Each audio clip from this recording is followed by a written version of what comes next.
खुशी एक गरीब परिवार में जन्मी हुई लड़की थी। बचपन से ही उसे सूखी रोटी खाने को मिली थी। ऐसा कोई भी दिन नहीं था जब खुशी की आपने घर कड़ी चावल खाने को मिलते थे। ऐसे ही एक दिन खुशी की माँ सुमन उसे आवाज लगाती है और कहती, खुशी आजा बेटा, खाना बन गया है। आई माँ, आई। क्या बनाया है माँ आज खाने में? खुशबू तो बहुत बढ़िया आ रही है। अरे बेटा, आज कड़ी चावल बनाया है बेटा। कड़ी चावल? सच्ची? कड़ी चावल का नाम सुन खुशी के चेहरे पर बड़ी मुस्कान आ जाती है और वह जल्दी से हाथ धोकर खाने के लिए बैठ जाती है और सुमन कड़ी चावल परोसकर गरम गरम खुशी को देती है और खुशी कड़ी चावल चख कर कहती है, वह माँ, आपके हाथ की कड़ी चावल का मुकाबला तो कहीं नहीं है। सच में इतना स्वादिष्ट है ना, दिल करता है बस खाती जाओ, खाती जाओ। अरे बेटा, ऐसा कुछ नहीं है। अभी तो मैंने इसमें कोई अच्छा मसाला और तड़का भी नहीं दिया है। माँ, आप मुझे भी ये बनाना सिखा दो प्लीज। अपनी माँ की बात सुन खुशी कड़ी चावल के मस्त आनंद लेकर खाती है। ऐसे ही दिन गुजरते जाते हैं। खुशी अपनी माँ से कड़ी चावल बनाना सीख लेती है। खुशी अपनी माँ की मदद करने के लिए अपने घर के पास शोभा नाम की एक बड़ी मालकिन के ये काम करने लगती है। ऐसे ही एक दिन शोभा खुशी से कहती है, खुशी बिटिया सुन, एक काम कर दे। हाँ जी मालकिन, कहिए ना, क्या काम है? सुन बेटा, मेरा ना कड़ी चावल खाने का बहुत मन हो रहा है। तू ना कड़ी चावल बना दे। जी मालकिन, जैसा आप कहें, अभी बना देती हूँ और थोड़ा जल्दी बना दे। शोभा की बात सुन खुशी जल्दी से रसोई में जाती है और कड़ी चावल बनाना शुरू कर देती है और कुछ ही देर में गर्मा गर्म कड़ी चावल शोभा को देती है। जैसे ही शोभा खुशी के बने हाथ के कड़ी चावल चखती है तो शोभा कहती है, अरे वाह खुशी, तेरे हाथों में तो जादू है बेटा, जादू। सच में आज से पहले मैंने ऐसा कड़ी चावल कभी नहीं खाया था। शुक्रिया मालकिन, वैसे ये कड़ी चावल बनाना मैंने अपने माँ से सीखे हैं। उनके हाथ के स्वाद इतने बढ़िया कि क्या ही कहूँ। सच में ये कड़ी चावल तो बहुत ही अच्छे हैं। जाकर मेरे लिए तू और ले आ। ये सुनकर खुशी रसोई में बचे हुए कड़ी चावल ले आती है। ऐसे ही वक्त गुजरता जाता है। शोभा का जब भी मन करता वो खुशी से कड़ी चावल बनवाती। ऐसे ही बढ़ती उम्र के साथ सुमन की तबीयत ठीक नहीं रहती है। तभी एक दिन सुमन कहती है, बेटा, मुझे तेरे लिए बहुत बुरा लगता है। तेरे हाथ पीले करने की उम्र में तुझसे दूसरे के घर के बर्तन साफ करवा रही हूँ। बेटा, हो सके तो मुझे माफ कर दे। तुझे अपनी चौखट से विदा भी नहीं कर पाई और मेरी ये हालत हो गई बेटा। बेटा, मेरे जाने के बाद अपना ख्याल रखना। मैं नहीं चाहती कि तू मेरे जाने के बाद तू दूसरों के घर का बर्तन साफ करे। माँ, आप कैसी बातें कर रही हो? मैं आपको कुछ नहीं होने दूंगी। आप मेरे साथ रहोगी माँ। आप मुझे अकेला छोड़ के मत जाओ।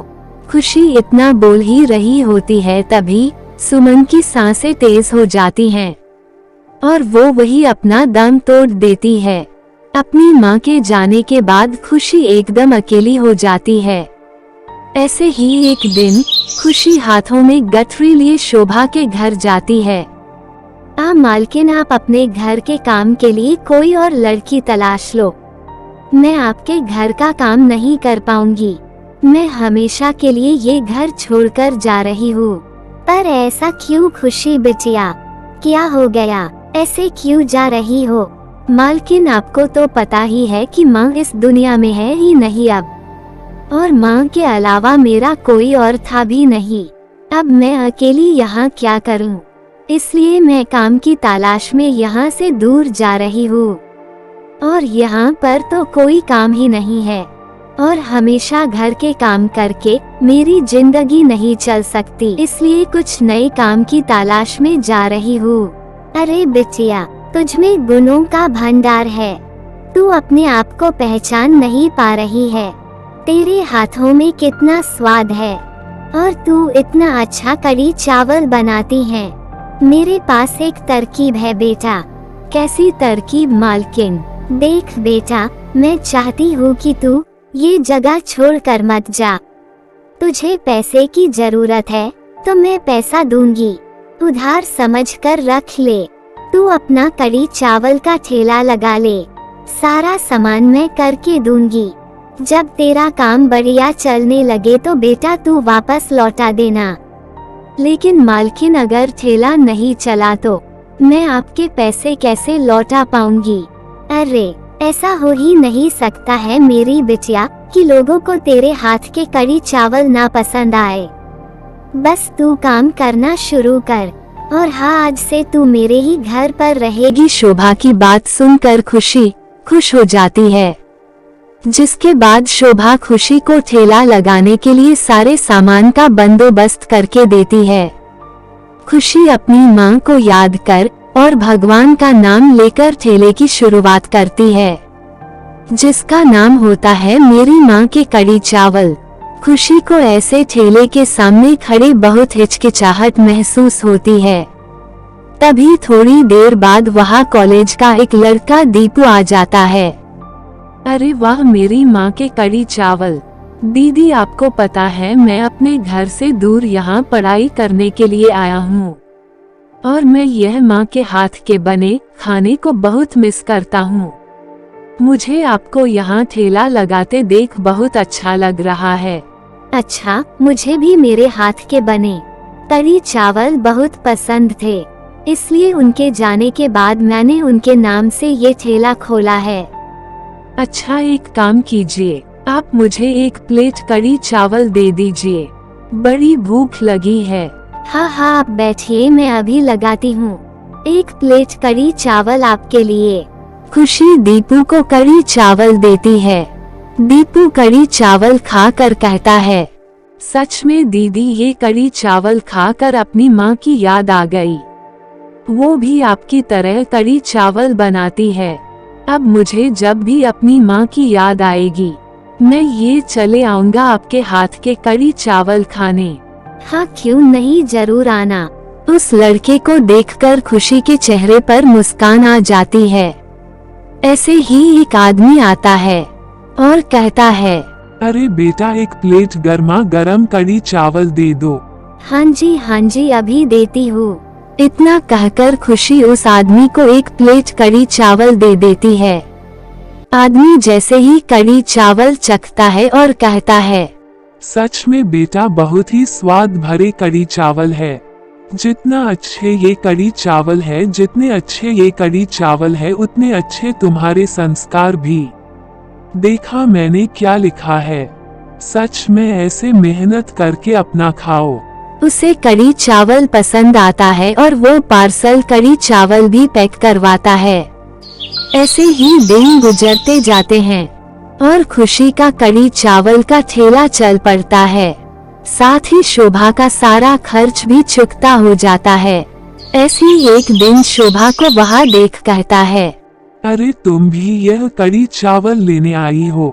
नहीं, ये मेरे दोस्त के बच्ची है। इसकी माँ के गुजर जाने के बाद मैंने तो बस इसे अपने पैरों पर खड़े होने का सहारा दिया है। मेरी बेटी ही है ये। अच्छा, खुशी, ये मेरी मुन्ना बोली बहन है। मुझे अच्छा लगा कि शोभा भी तुम्हारे साथ है। अच्छा बेटा, आज मैं तेरे लिए बहुत बड़ा ऑफर ले आया हूँ। कौन सा ऑफर? बेटा, मेरा ना बहुत बड़ा कारखाना है जहाँ मैं उन्हें 2 वक्त का खाना दिया करता हूँ और मैं चाहता हूँ कि तुम मेरी यहाँ काम करने वाले सभी मजदूरों के लिए खाना बनाओ। इसके बदले मैं तुम्हें रहने के लिए घर और तनख्वाह भी दूंगा। साथ ही अगर तुम पढ़ना चाहती हो या कुछ और करना चाहो तो मैं उसमें भी तुम्हारा साथ दूंगा। उस आदमी की बात सुन खुशी खुश हो जाती है साथ ही शोभा भी सहमत हो जाती हैं। कुछ ही दिनों में खुशी मजदूरों के लिए कड़ी चावल ही नहीं साथ में और भी बहुत कुछ बनाना शुरू कर देती हैं। और धीरे खुशी का काम बहुत ही अच्छा हो जाता है और शोभा एक अच्छा रिश्ता देखकर खुशी की शादी करा देते हैं, जिसके बाद खुशी और खुशी का पति दोनों मेरी माँ का खाना का एक बड़ा होटल खोल लेते हैं और अपना कारोबार करते जाते हैं।